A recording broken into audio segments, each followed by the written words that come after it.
بسم اللہ الرحمن الرحیم. آج ہم پڑھنے جا رہے ہیں سلویا پلتھ کے another poem which name is Poppies in October. As we all know, Sylvia Plath is an American poet. She married with her fellow Ted Hughes. Sorry for this interruption. Salvia پلتھ کے بارے میں نے پہلے بھی آپ کو بتایا تھا. اس کے بارے میں ہم نے پہلے بھی اس بارے میں بات کی ہے کہ سلویا پلتھ جو ہے وہ ایک امریکن ناولسٹ بھی ہے، پوئٹس بھی ہے، اور اس کے علاوہ ایک ایسی رائٹر ہے جس کی رائٹنگ میں ایک کنفلکٹ ہے. وہ کنفلکٹ اس کی فیلنگز کا، اس کی ایموشنز کا ہے، یعنی کہ اس کی زندگی میں ایک بیلنس نہیں ہے، ایک توازن نہیں ہے.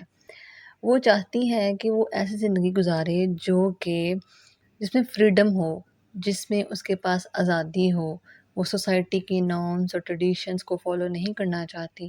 That's why there is a conflict in Hare poems which we going to start to read in this poem Poppies in October. So let's start this poem. Even the sun clouds this morning cannot manage such skirts. کہہ رہی ہے کہ جو سن clouds ہیں نا، جو دھوپ لگی ہوئی ہو اور اس کے ساتھ بادل بھی ہوں، سورج بھی نکلا ہو، یہ ایک ایسا اس نے نیچرل امیج آپ کے سامنے ایک بہت ہی ویشیس وے میں پیش کیا ہے، جس کو اگر ہم انالائز کریں یا پھر اس کو ہم اپنی فینٹیسی کے تھرو اس کو امیجن کریں تو ہمیں بہت ساری چیز خود بخود کلیریفائی ہو جائیں گی.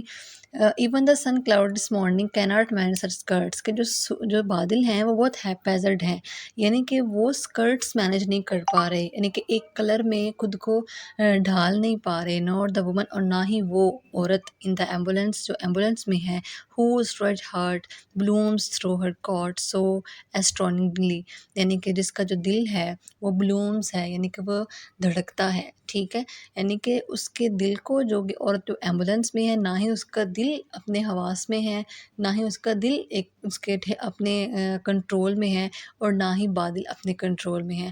تو یہ دونوں چیزیں اس نے ایک نیچرلسٹک امیج آپ کے سامنے پیش کیا ہے کہ نیچر کے اندر بھی اگر وہ چلے جائے نا تو اس میں بھی اس کو ایک سکون اور اطمینان اور ایک سیٹسفیکشن نہیں مل رہی.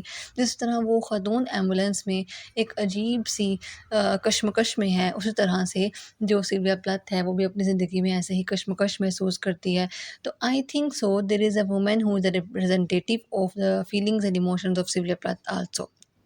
In the next stanza, she says, a gift, a love gift, utterly unasked for by a sky, پیللی اینڈ فلیملی.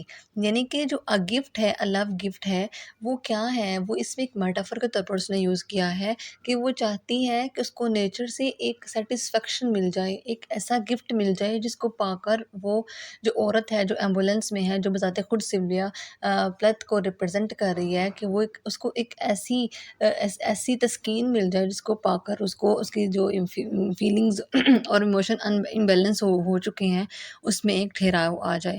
پھر وہ کہتی ہے پیللی اینڈ فلیملی، یعنی کہ پیلی جس طرح ایک زرد کلر کو ہم کہتے ہیں نا وہ پیلنس میں چلا گیا ہے، اسی طرح سے وہ کہتی ہے پیللی اینڈ فلیملی، جس طرح فلیملی کا مطلب ہوتا ہے فلیم کا مطلب شعلے، یعنی کہ جس طرح شعلے بھڑک رہے ہوتے ہیں تو اس میں بھی ایک ٹھہراؤ نہیں ہوتا. اور پیل جو کلر ہے وہ کس کو ریپرزینٹ کر رہا ہے؟ ہماری ڈیسیزز کو، بیماری کو، ہمارے جب حواس اپنی کنٹرول میں نہیں ہوتے تب، اور اس کے علاوہ ایک خوف و ہراس کی جو کیفیت ہوتی ہے.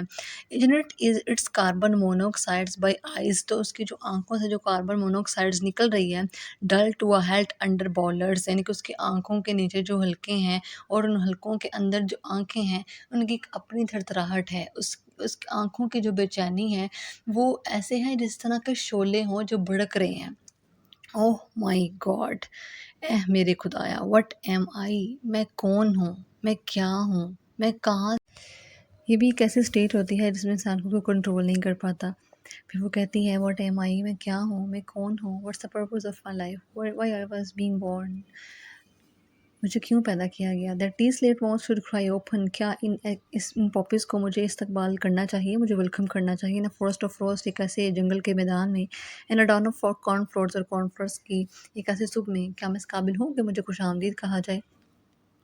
تو یہ ساری پوئم میں جتنے بھی اس نے نیچرلسٹک امیج پیش کی ہیں، جتنی بھی ریئلسٹک ڈکشن اس نے یوز کی ہے، سب کے تھرو ہمیں پتہ چلتا ہے کہ یہ کیسی نظم ہے، یہ ایک ایسی پوئم ہے جس میں سلویا پلاتھ اپنے سوسائڈ کے بہت سارے ایلیمنٹس، بہت ساری جو ہنٹس ہیں وہ پرووائڈ کرتی ہے۔ پھر اس کا جو ٹائٹل ہے پاپیز ان اکتوبر، پاپیز ایسے کیسے فلاورز ہوتے ہیں جو جون سے ستمبر کے مہینے کے درمیان میں ہوتے ہیں، اور اکتوبر ایک ایسا مہینہ ہوتا ہے جس میں فلاورز بلومنگ کی بجائے اپنے ایک ایسے مرحلے میں ہوتے ہیں جس میں وہ ڈائناس کی طرف جا رہے ہوتے ہیں۔